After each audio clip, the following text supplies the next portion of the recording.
కొన్నేళ్లుగా ప్రపంచ క్రికెట్ను శాసిస్తున్నాడు విరాట్ కోహ్లీ. 17 ఏళ్ల సుదీర్ఘ కెరియర్లో పరుగుల రారాజు, రన్ మిషన్, చేజ్ మాస్టర్ లాంటి బిరుదులతో లెజెండ్ స్థాయికి చేరుకున్నాడు. కోహ్లీ క్రీజులో ఉన్నాడంటే చాలు గెలుపు పక్కా అని అభిమానులు ధీమాతో ఉంటారు. ఎంతటి ఒత్తిడిలోనైనా తానున్నానని భరోసానిస్తూ మ్యాచ్లు గెలిపించిన సందర్భాలు అనేకం. ఫార్మాట్ ఏదైనా, పిచ్ ఎలా ఉన్నా పరుగులు రాబట్టడమే అతనికి తెలుసు. ప్రత్యర్థిపై విరుచుకుపడి మ్యాచ్ను లాగేసుకోవడం అలవాటు.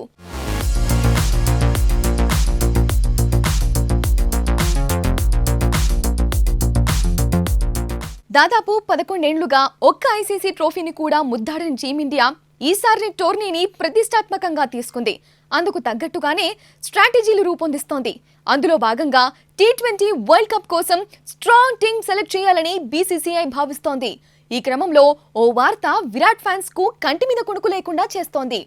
మాజీ కెప్టెన్ విరాట్ కోహ్లీకి బీసీసీఐ బిగ్ షాక్ ఇవ్వనుందంటూ వార్తలు సోషల్ మీడియాలో చక్కర్లు కొడుతున్నాయి.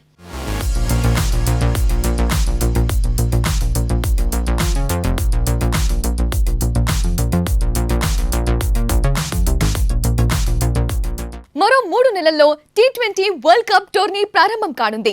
దాదాపు 11 ఏళ్లుగా ఒక్క ఐసీసీ ట్రోఫీని కూడా ముద్దాడని టీమిండియా ఈసారి టోర్నీని ప్రతిష్టాత్మకంగా తీసుకుంది. అందుకు తగ్గట్టుగానే స్ట్రాటజీలు రూపొందిస్తోంది.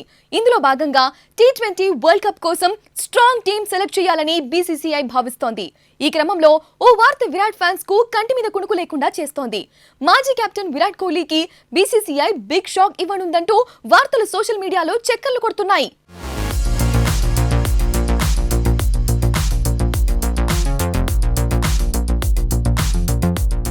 వెస్టిండీస్, యుఎస్ఏ వేదికలపై జరగబోయే టీ20 వరల్డ్ కప్ లో భారత జట్టు నుంచి కోహ్లీని తప్పించే ప్రయత్నాలు జరుగుతున్నాయట.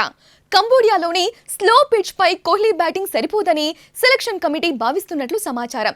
టీ20 ఫార్మాట్ అవసరాలకు తగ్గట్టుగా విరాట్ బ్యాటింగ్ శైలి ఉండదని భావిస్తున్న సెలెక్టర్లు ఈసారికి ఆయనను పక్కన పెట్టాలని అనుకుంటున్నట్లు ఊహాగానాలు వినిపిస్తున్నాయి. ఈ క్రమంలో కోహ్లీని వరల్డ్ కప్ కు ఎంపిక చేయరనే పుకార్లు షికార్లు చేస్తున్నాయి. ఈ విషయంలో కోహ్లీని ఒప్పించే బాధ్యతను సెలెక్టర్ అగార్కర్ తీసుకున్నట్లు టాక్ వినిపిస్తోంది.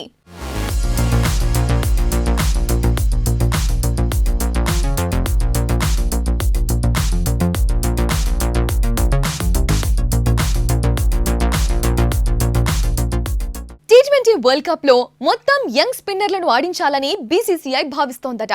ఇన్నాళ్ళు టీ20లకు కోహ్లీ దూరం కావడంతో అతని స్థానంలో వచ్చిన కుర్రాళ్లు అద్భుతంగా రాణిస్తున్నారు.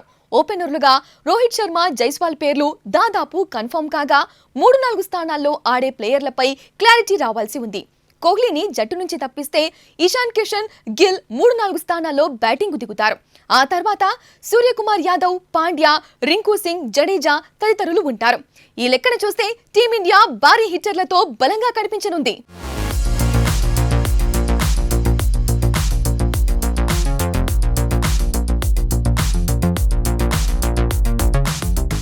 ఇటీవల ఆఫ్ఘనిస్తాన్ తో జరిగిన టీ20 సిరీస్ లో ఎంట్రీ ఇచ్చిన కోహ్లీ దూకుడుగా ఆడలేకపోయాడు.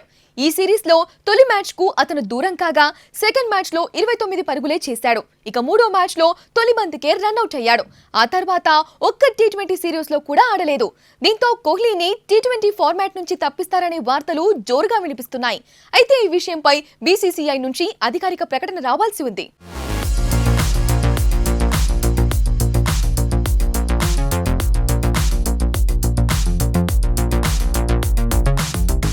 టీ20 వరల్డ్ కప్ లో రోహిత్ శర్మ కెప్టెన్ గా ఉంటాడని బీసీసీఐ సెక్రటరీ జైషా ఇప్పటికే ప్రకటించారు. సరైన సమయంలో కోహ్లీ స్థానంపై నిర్ణయం తీసుకుంటామని చెప్పారు. దీంతో ఈ పుకార్లకు మరింత బలం చేకూరుతోంది. జట్టులో ఎవరుంటారు, ఎవరుండరు అనే విషయంలో చర్చలు పెద్ద ఎత్తున జరుగుతున్నాయి. ప్రస్తుతం కోహ్లీ ఐపీఎల్ కు రెడీ అవుతున్నాడు. తాను టీ20లకు అర్హుడిని నిరూపించుకునేందుకు కోహ్లీకి ఉన్న ఏకైక మార్గం కూడా ఐపీఎలే. మరి ఐపీఎల్ ప్రదర్శన కోహ్లీ టీ20 వరల్డ్ కప్ ఆశలను సజీవంగా ఉంచుతుందో లేదో చూడాలి.